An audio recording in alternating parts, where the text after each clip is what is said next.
Okay, so let's install Apache Apollo on a Mac.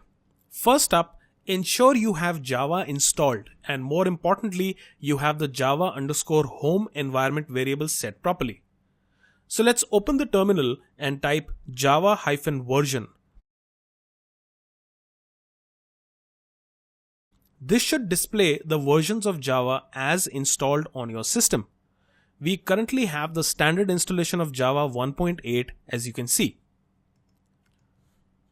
Now, to set the Java_home environment variable, you need to edit your .bash_profile file that resides in your home directory. This file will be used to export and set environment variables as and when needed. We used this file back when we installed MongoDB locally on a Mac.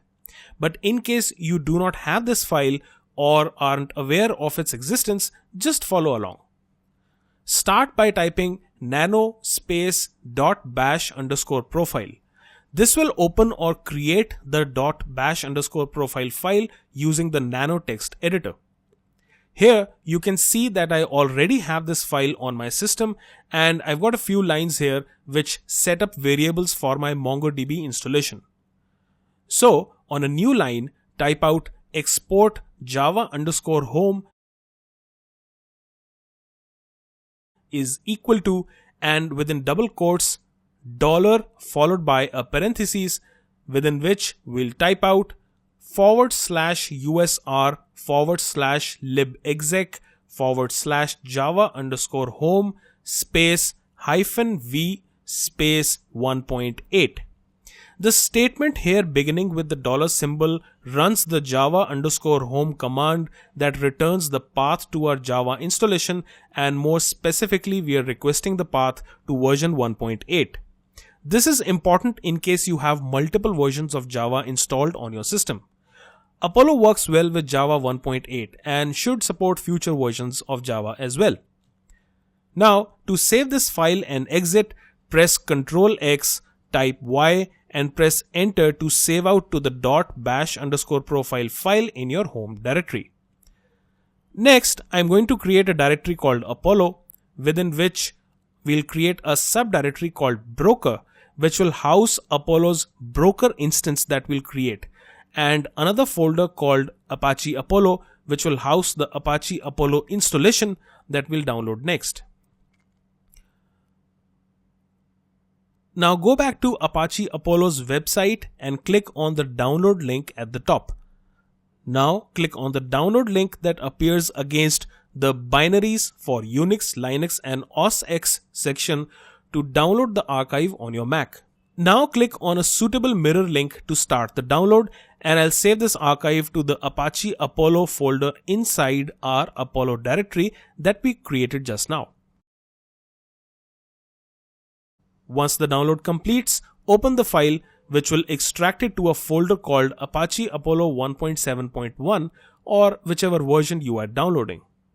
This is the base installation which is required to create a broker instance. The broker instance is what stores all your data, configuration and log files, and we'll create it in this folder called Broker.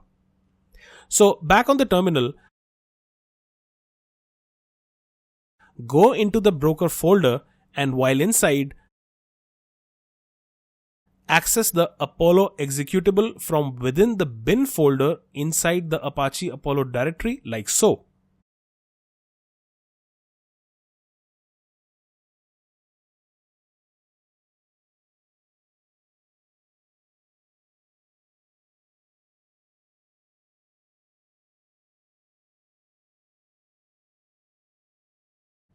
And after a space, type create broker bot. Broker bot here is a name that I have given to my broker instance, and you can keep it to whatever you want. When you press enter, Apache Apollo creates the broker instance inside a folder called broker bot within our broker directory. Let's go in that directory now and type .bin/Apollo-broker followed by a space and run. Pressing enter now starts up the Apollo broker instance called broker bot. Once launched, we can copy and access this URL, which hosts the administration interface for our Apollo broker.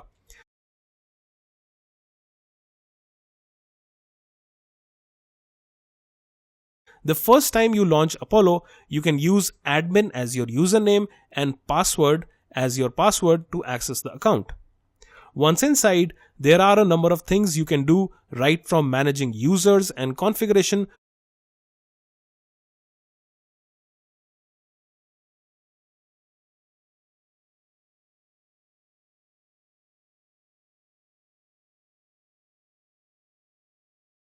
to creating topics or queues which carry your data to and fro apps that connect to the Apollo instance.